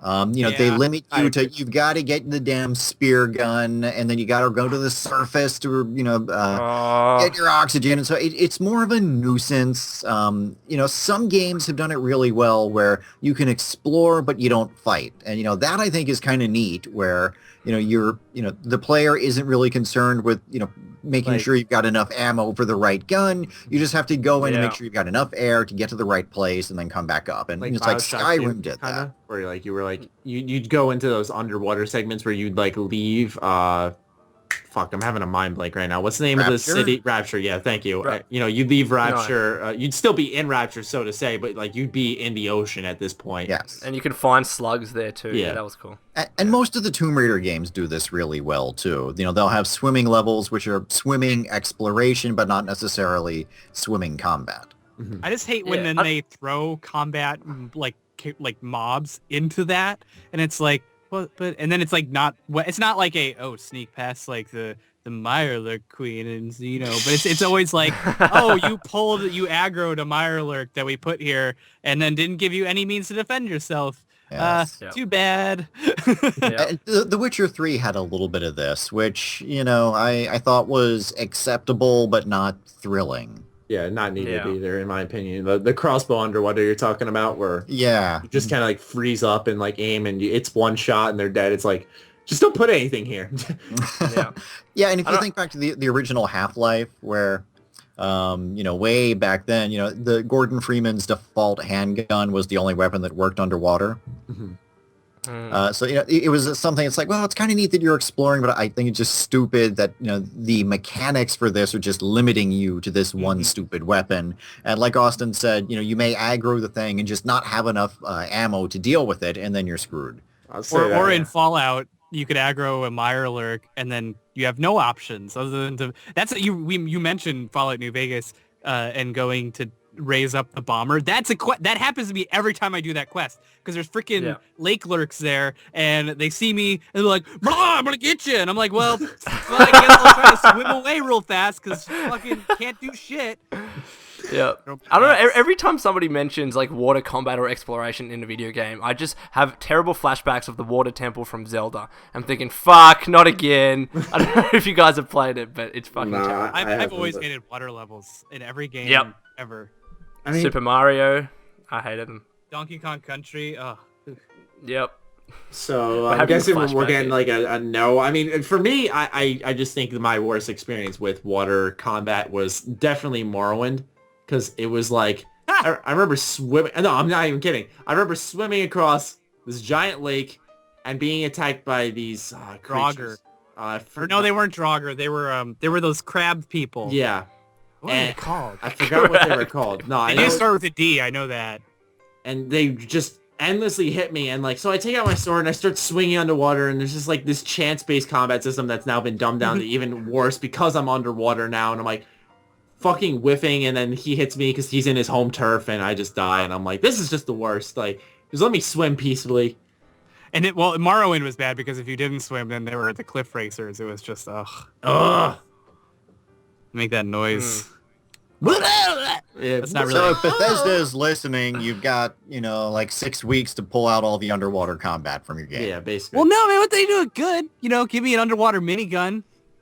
I was gonna say that, but that's my power armor arm. But I'm glad that Austin has said that. Yeah, like a fucking, I don't know, something really absolutely insane. It's it's so crazy that you have to love underwater combat, you know? Yep. I like that. Or maybe we can even like go underwater and have a gun where you can just shoot fish and that you eat fish. I don't know. It could be part of hardcore underwater mini nuke. Yeah, because that's what you need to kill. There's the junk jet. You can take the junk jet underwater and just suck up whatever stuff is floating around and fire a water blast. I'm gonna kill one fish with another fish or some shit. I don't know. You go up to the surface and you shoot it at some super mutant. That's clever. Anyways, that wraps up all their questions and the final segment of episode 31 of the Ham Radio Podcast. I forgot to change that on my script. Okay, there we go. We're good. Nice way to end it, Matty. Yes. So at the end of every podcast, Charles, you've been a part of this. We like to get the guests to end it. So we're going to get Austin to end this week's podcast. Oh, dear God. So all of us are going to stop talking, and then you're going to end it. So take it away. Are there any credits that I need to be aware of? Nope. Just fun. Okay. Well, thank you for listening to the Ham Radio No, I'm sorry. Thank you for listening to the Ham Radio Podcast. I am Charles, and my compatriot Austin is here. And also Hello, I'm Austin. Matty and the Lone Vault Wanderer. You should come back next week for more, and you should also check out our podcast if you haven't yet, GNN. It is over on the ShoddyCast. And you should subscribe to all of us on Twitter. I don't know everyone's by heart. Charles Battersby with no Y at the end, I believe. Yes. Mine's A.R. Horrigan.